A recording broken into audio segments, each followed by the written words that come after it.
Assalamualaikum warahmatullahi wabarakatuh. Alhamdulillah wala kulli nikmatillah wala haula wala quwata illa billah. Asyhadu alla ilaha illallah wa asyhadu anna muhammadar rasulullah. Ya Nabi ya Bada. Sahabat Cordova yang dimuliakan Allah Subhanahu wa taala. 我是熊伟玲，我来自阿库3年级。我要给大家你们唱个故事，叫 Nabi Musa alaihissalam的故事。Nabi Musa adalah nabi yang diutus Allah Subhanahu wa taala di tengah kekejaman Raja Fir'aun. Dikisahkan saat berperang melawan penyihir kerajaan. Nabi Musa adalah nabi yang ke-14 dalam silsilah 25 nabi yang wajib kita imani. Diceritakan dalam Al-Quran dan berbagai riwayat. Diceritakan dalam buku Musa alaihissalam karya Abu Hafiz Abdurrahman. Raja Fir'aun adalah raja yang berkuasa pada Mesir waktu itu. Ia juga mengaku sebagai Tuhan sehingga seluruh rakyat harus tunduk kepadanya. Raja Fir'aun juga memperlakukan rakyatnya dengan kejam tanpa belas kasihan.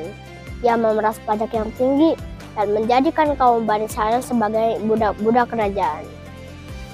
Kekejaman Raja Fir'aun juga diikuti oleh kesombongannya. Ia enggan bersyukur atas kemakmuran yang dianugerahkan oleh Allah Subhanahu wa taala. Ia justru menjadikan negeri Mesir penuh dengan kemusyrikan. Pada suatu malam, Fir'aun mendapat mimpi yang sangat mengerikan. Ia bahkan tak bisa tidur tenang. Ia langsung memerintahkan para pembantunya untuk mengumpulkan seluruh peramal. Fir'aun menceritakan mimpi yang menghantuinya kepada para peramal. Ia melihat api yang berkobar hebat di Mesir, yang memusnahkan dan membakar seluruh rumah orang-orang kaum Bani Israel. Tidak ada satupun dari mereka yang ikut terbakar. Seperti yang diketahui, kaum Bani Israel adalah kaum Nabi Ibrahim alaihissalam dan keturunannya. Mereka sudah ada di jalan Allah dan mendapatkan dapatnya. Selama menetap di Mesir, mereka mendapat perilaku yang tidak adil dari Fir'aun. Salah seorang peramal berkata bahwa akan ada anak laki-laki yang lahir dari kalangan Bani Israel, yang kelak akan menghancurkan kekuasaannya. Fir'aun merasa heran bagaimana mungkin kaum Bani Israel bisa mengalahkannya. Di mata Fir'aun, kaum Bani Israel adalah kaum yang lemah, tak punya daya apapun. Lantas ia memerintahkan para pasukan untuk mengumpulkan seluruh pasukannya.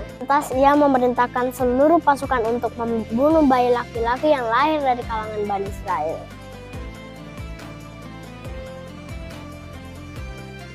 Musa ditemukan oleh istri Fir'aun saat dihanyutkan oleh ibunya di sungai.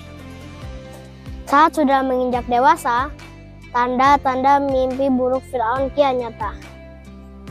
Nabi Musa mulai mengingatkan Raja Fir'aun untuk kembali ke jalan yang benar. Lalu Fir'aun tidak menghiraukannya, bahkan memeranginya. Allah Subhanahu wa taala berfirman, Surah Al-A'raf ayat 103. Summa ba'asna min ba'dihi Musa bi ayatina ila fir'auna wa malaihi fadzalamu biha kaifa kana fanzur kaifa kana akibatul mufsidin. Artinya, lalu kami membawa ayat-ayat kami kepada Fir'aun dan pemuka-pemuka. Lalu mereka mengingkari ayat-ayat ini, maka perhatikanlah bagaimana akibat orang yang membuat kerusakan. Allah Subhanahu wa Ta'ala memberikan mujizat kepada Nabi Musa alaihissalam berupa tongkat.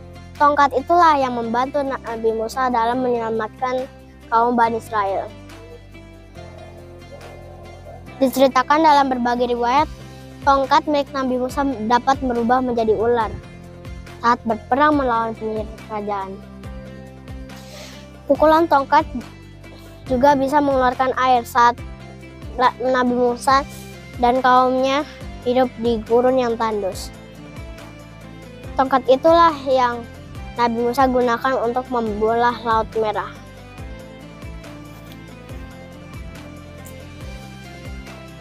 Dalam kekejaran pasukan Firaun. Pada suatu hari, Firaun mengundang seluruh penyihir terkuat dan terkenal untuk melawan Nabi Musa alaihissalam. Peperangan digelar di aula kerajaan dan disaksikan oleh rakyat. Penyihir pun mengeluarkan sihir dan semua tipu daya kekuatan. Nabi Musa meminta penyihir untuk mengeluarkan sihirnya terlebih dahulu.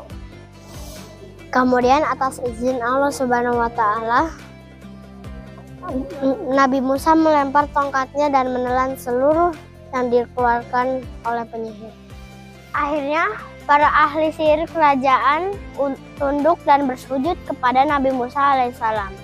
Saat itulah mereka langsung mengatakan keimanannya kepada Allah Subhanahu wa Ta'ala.